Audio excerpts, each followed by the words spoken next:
Good morning বন্ধুরা, শুভ সকাল। আশা করছি সবাই ভালো আছেন, যে যেখানে আছেন। কালকের ব্লগটা খুব সুন্দর একটা ব্লগ হয়েছে শারদামণিকে নিয়ে। আজকেও একটা খুব সুন্দর ব্লগ হবে। কালকেও একটা খুব সুন্দর দিন অতিবাহিত হয়েছে, আমার তো হয়েছে এবং আমার বিশ্বাস আপনাদেরও হয়েছে, আজকেও হবে। আজকেও একটা খুব সুন্দর ব্লগ হবে এবং সেই সঙ্গে আজকের দিনটাও ভালো কাটবে, এই মনস্কামনা নিয়ে এই ব্লগটা আমি শুরু করলাম। আজকে আমার মায়ের একটি মানদের পুজো আছে পঞ্চাননতলাতে, আমার মায়ের স্কুলের অপোজিটই। পঞ্চাননতলাটা এর আগের বার যখন আমি এসেছিলাম আমার মেয়ের গরমের ছুটিতে, তখন আমি দেখিয়েছিলাম ব্লগে, তবে তখন হয়তো বা অন্ধকারের মধ্যে আপনারা দেখেছিলেন, বুঝতে পারেননি। আজকে অনেকটা ক্লিয়ার আপনারা দেখবেন। আর আজকে আমরা বেরোবো পুজো করতে, 12টা থেকে 1টার মধ্যেই আমরা বেরোবো, সেরকমই টোটোকে বলা হয়ে গেছে। প্রচণ্ড রোদ বাইরে, যেহেতু আমাদের গাছপালা আছে বলে কিছুই মনে হচ্ছে না, কিন্তু বাইরে কমসে কম এই মুহূর্তে 36 থেকে 37 ডিগ্রি গরম, খুব গরম, প্রচণ্ড পরিমাণে গরম। এখন সকাল 10টা বাজে। এই যে এই রাস্তাটা কিন্তু বেশ ছায়াই আছে, এই মানে গাছপালাগুলোর জন্য বেশ ছায়াই আছে, কিন্তু এই রাস্তাগুলো দুপুর 12টার পরে কিন্তু এত রোদে ঠাঁঠা করবে। যাই হোক, দিন শুরু হলো। আজকে সকালে রান্নার কোনো তামঝাম নেই, শুধু আলু সিদ্ধ ভাত বসিয়ে দিয়েছি। আর মাও কিছু খাবে না, মায়ের তো উপোস, আর আমি উপোস করতে পারি না, আমার একটু প্রবলেম হয় শারীরিকভাবে, আমি একটু কষ্ট হয় আর কি। আমার মানে মুখ তেতো হয়ে যায়, তেতো ঢেকুর ওঠে, অনেক সময় তেতো বমি, মানে পিত্ত বমিও হয়ে যায়। আর যেহেতু আমার গলব্লাডার নেই, সেই জন্য আমার পক্ষে করা সম্ভব না। তো মা উপোস করবে, এই পুজোটা মেনলি মাই দেবে। আমি ছেলে মেয়ে দুটোকে নিয়ে বেরোবো, আমি বেশিক্ষণ থাকবো না, কারণ প্রচণ্ড রোদ বাইরে। ঠাকুরমশাই 12টার সময় আসবেন। তো যাই হোক, এই হচ্ছে পঞ্চাননতলার পুরো আর কি মন্দিরের সময়সূচি পুজোর। এই মুহূর্তে আমাদের ঘরে আজকে কাজেরও কোনো চাপ নেই। আমাদের কাজের মাসিটি এসেছিলেন, উনি অসুস্থ ছিলেন বলে কালকে আসতে পারেননি, আজকে এসেছেন, ঘরটার মুছে দিয়ে চলে গেছেন। কাছাকাছিও আজকে সেরকম কিছু ছিল না, কারণ ও আজকে আসবে কি না আমরা কেউ জানতাম না, যেহেতু ওর হাঁটু ব্যথা কোমরে ব্যথাটা এত বেড়ে গেছিলো, তার জন্য কালকে আসতে পারেনি। তাই আজকে আসবে কিনা জানা ছিল না। বাসনও খুব কম ছিল, আমরা সেই জন্য বাসনটাও খুব কমই ব্যবহার করেছি, ওটা মা সকালবেলায় ধুয়ে নিয়েছে। আর ও শুধু ঘর ঝাড় দিয়ে ঘর মুছে দিয়ে গেছে। এই এখন মা ব্যায়াম করছে আর আমার ছেলে উৎপাত করছে, দেখতেই পেলেন। আর আমি আলু সিদ্ধ ডাল ভাত বসিয়ে দিয়েছি, ব্যাস আপাতত এইটুখানি অবধি ক্ষান্ত। এরপরে এসে যা হওয়ার হবে। তো শুরু হয়ে গেল ব্লগ, সঙ্গে থাকুন, আশা করছি ভালো লাগবে। আপনাদের সাথে কথা বলে চান করলাম। আর প্রত্যেক শনিবারে যে জিনিসটা আমি করি, মানে লিলুয়াতে যে শনি মন্দিরে গিয়ে শনিদেবের উদ্দেশ্যে এবং হনুমান দাদার উদ্দেশ্যে একটা প্রদীপ জ্বালাই। তো যাই হোক, হনুমান দাদাকে তো মোটামুটি আমি ঘরে রোজই ফুল দিই, এবং আজকে যেহেতু আমি চাম্পাহাটিতে আছি, আর আমাদের চাম্পাহাটিতে মানে আমাদের বাড়ি থেকে শনি মন্দিরটা বেশ দূরে, তো সেই জন্য শনি ঠাকুরের কাছে গিয়ে প্রদীপ আমি জ্বালাতে পারিনি। তো তাকে উদ্দেশ্য করে আমি একটা নীল রঙের মোমবাতি তো জ্বালিয়েছি এবং প্রদীপও জ্বালিয়েছি। তো যাই হোক, ধূপকাঠিও দিয়ে দিচ্ছি, এবং আমার মা বললো যে একটু প্রসাদও দে, তো সেই জন্য একটু প্রসাদও দিয়ে দিলাম।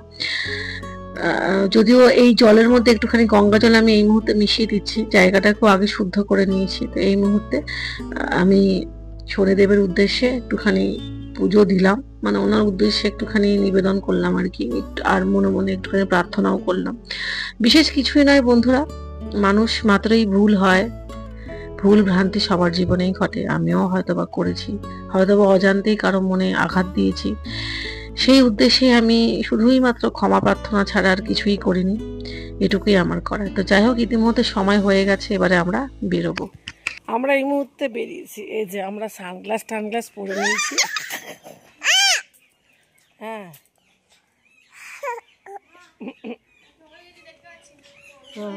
যার বেশি দরকার সে তার সানগ্লাসটার 12টা বাজিয়েছে। সমস্ত কিছু কাজকর্ম মিটিয়ে আজকে বেরোতে খুব একটা বেশি অসুবিধা হয়নি, কারণ আমি ব্লগের শুরুতেই বলেছি খুব একটা বেশি কাজকর্ম আজকে ছিল না। তো মা সকাল থেকে উপোস করে আছে, সেই জন্য আমার একটুখানি খারাপই লাগছিল, কারণ মায়ের হাই প্রেশার আছে এবং বাবা চলে যাওয়ার পরে এটা হয়েছে আর কি। তো যাই হোক বন্ধুরা, এখন যাচ্ছি পঞ্চানন মন্দিরে। চাম্পাহাটির এই মন্দিরটা অত্যন্ত পুরনো একটি মন্দির, বলতে পারেন যে আমি জন্ম থেকেই দেখে আসছি, এবং এখনকার মন্দির এবং তখনকার, মানে ছোটবেলায় যে পঞ্চানন বাবার মন্দির থেকে বড় হয়েছি, তার সাথে কিন্তু বিস্তর পার্থক্য। এই মন্দিরের অপোজিটেই হচ্ছে আমার মায়ের স্কুল, যেখানে আমার মা পড়াতেন। তো যাই হোক, এই গাছটাকে কেন্দ্র করে মন্দিরটা গড়ে উঠেছে এবং এখানে পঞ্চানন বাবা রয়েছে, অর্থাৎ 5টা শিব রয়েছে, কালী ঠাকুরও রয়েছে। তো যে আমার মা মানত করেছিল, আমার মেয়ের নামেও মানত করেছিল এবং ছেলের নামেও করেছিল, তো মেয়েরটা তো দেওয়া হয়েই গেছে। তো এই মুহূর্তে ছেলেকে নিয়ে মেয়েকে নিয়ে এসেছি। তো আমি একটুখানি ধূপ দ্বীপ পঞ্চানন বাবাকে দেখিয়ে দিলাম। আপনাদেরকে একটা কথা আমি বলে রাখি, এই পঞ্চানন বাবা কিন্তু অত্যন্ত জাগ্রত, অত্যন্ত জাগ্রত। আপনারা বিশ্বাস করবেন কিনা আমি জানি না, আপনারা খোঁজ নেবেন। প্রথমত বলি, প্রত্যেক শনিবার অনেক লোক আসে এখানে, তারা দণ্ডি কাটে এবং বাতাসারও লুট হয়, এবং যারা যারা পুজো দিতে আসে তাদের প্রত্যেকের কিন্তু মনস্কামনা পূর্ণ হয়। তাহলে আপনারা এবারে বুঝে দেখুন যে কতখানি জাগ্রত এই পঞ্চানন বাবা। তো যাই হোক, আমি একটু মোমবাতি একটুখানি ধূপ দেখিয়ে দিলাম।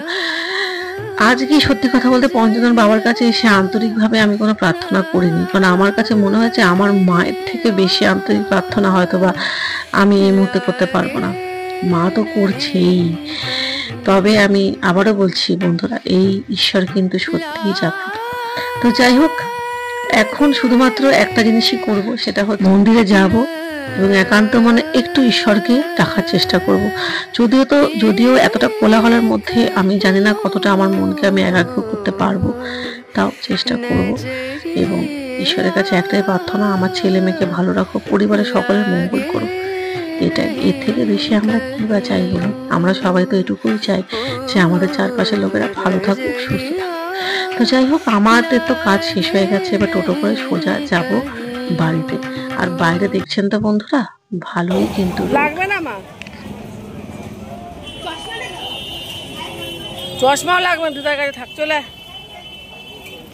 আয়, চলে আয়, চলে। বন্ধুরা, আমরা চলে এলাম।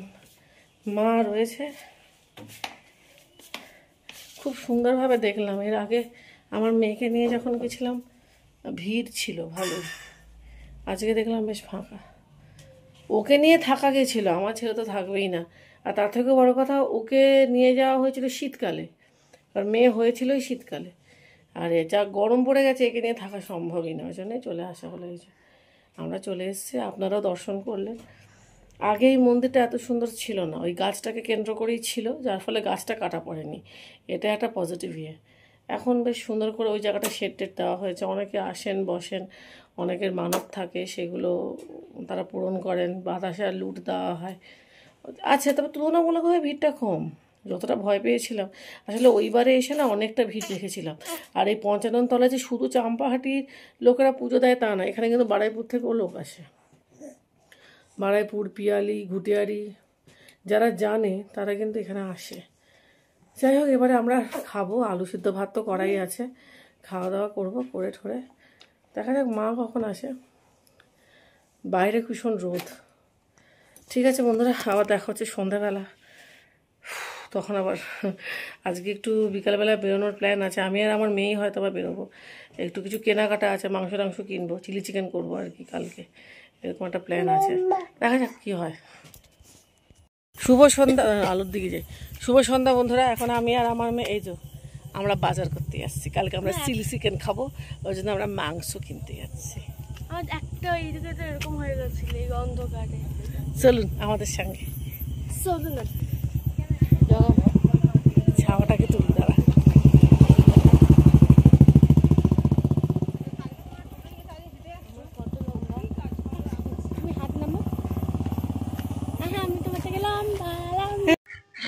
আজকের দিনটা কিন্তু বেশ অন্যরকম কাটলো বলতে পারেন। আজকের দিনটা ছিল একটুখানি স্পেশাল।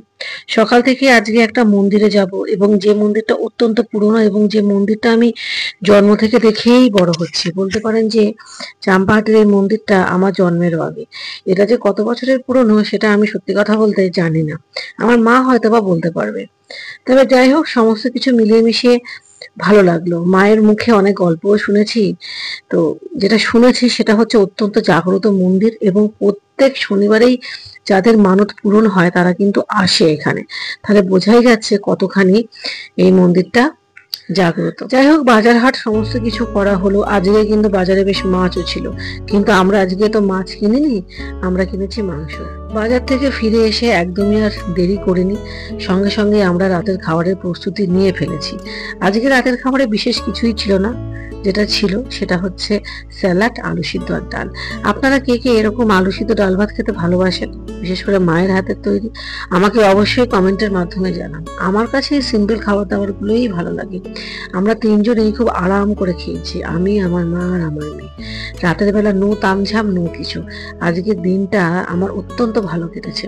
সত্যি, পরপর দুটো দিন আমার জীবনের অত্যন্ত গুরুত্বপূর্ণ দিন হয়ে থেকে গেল।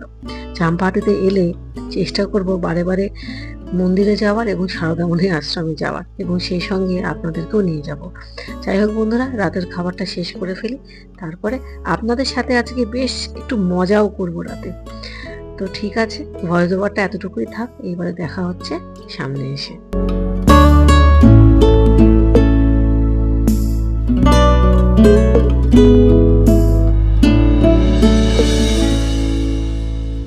এখন বাজে রাত 10:30, আমাদের খাওয়া দাওয়া শেষ।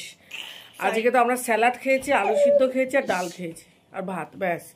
ভাত সবাই অল্প অল্প করে নিয়েছি, আলু সিদ্ধ অল্প অল্প করে, স্যালাডটা বেশি খেয়েছি কারণ স্যালাডটা খেতে আমার ভালো লাগে।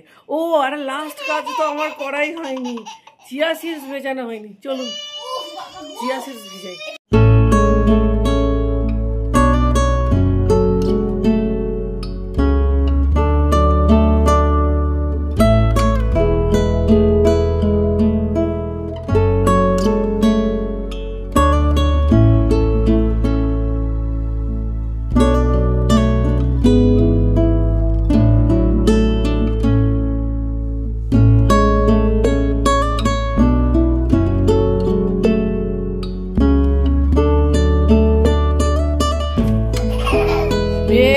গরম পড়ে গেছে, ভালোই গরম পড়ে গেছে। ওরে তোরা চুপ কর, বেশ গরম পড়ে গেছে, ভালো গরম পড়ে গেছে। আমার মায়ের এসি চালু হয়ে গেছে। মা আগের সপ্তাহ অব্দি কিন্তু এসির দরকার পড়েনি। শুধু সেটাই নয়, আমরা যখন আগের শনিবার আমার বোনের ছেলে জন্মদিন খেয়ে আসছিলাম, মানে নিমন্ত্রণ খেয়ে যখন আসছিলাম, তখনও কিন্তু আমরা রাতেবেলা এসি টেসি কিছু জ্বালাইনি। বেশ ঠান্ডা লাগছিল, ট্রেনে তো ভীষণ ঠান্ডা লাগছিল, পুরো ফাঁকা ট্রেন ছিল, ভালোই ঠান্ডা লাগছিল। কিন্তু আজকে কেন, কালকেও এসি চলেছে, ভালোই গরম লাগছে। বা যেহেতু মানে ছাদটা আমাদের শেড দেওয়া, তারপরে গাছপালাগুলোর জন্য অতটাও কিন্তু গরম মানে হচ্ছে না। কিন্তু রাতের দিকে কিন্তু মানে এখন মানে এই ঘরটা বেশ সব বন্ধ তো গরম লাগছে। বাজারেও যে গেছি কিন্তু বেশ গরম। বাজারেতে বেশি ব্লগ আর করতে পারিনি, তার কারণ বাজার করেছি, মাংস কিনেছি, সেটাকে ম্যারিনেট করলাম, কালকে হবে চিলি চিকেন বা আমার না ঠিক নেই, আমি চিলি চিকেনও করতে পারি, কষা মাংসও করতে পারি, কারণ আমি ভাতের সাথে মাংস খেতে পারি না। আমি ভাতের সাথে ম্যাক্সিমাম 1 থেকে 2 পিস, কিন্তু আমি রুটির সাথে মাংস কিন্তু অনেকটা মেরে দেবো।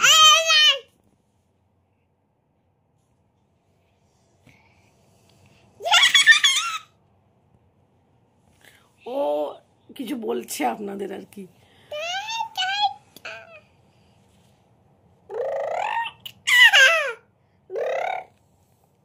ওই জন্য আর মানে করতে পারবো।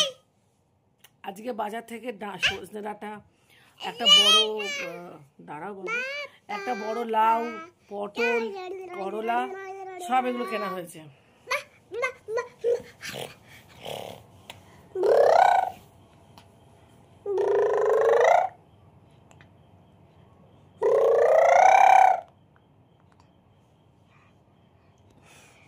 এগুলো কিনে তারপরে এলাম। যাই হোক, ঠিক আছে, এই তো পুরো দিনের আজকের হলো দিন। সকালে উঠলাম, আপনাদেরকে ব্লগে বললাম যে আজকে পুজো আছে, মায়ের পুজোটাও খুব ভালোভাবে হয়েছে, বেশ ভালোভাবেই হয়েছে। বাজারে যাওয়া হলো, বাজার করা আগেই বাজারটা বাবাই করতো আর কি, আমরা এলে কিন্তু শুনতে আমি বুঝতে পারিনি।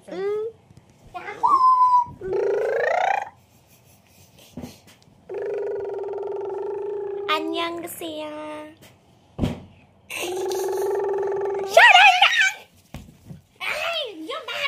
না, এদের জ্বালাতে আমি আর ভালো করে কিছু করতে পারবো না।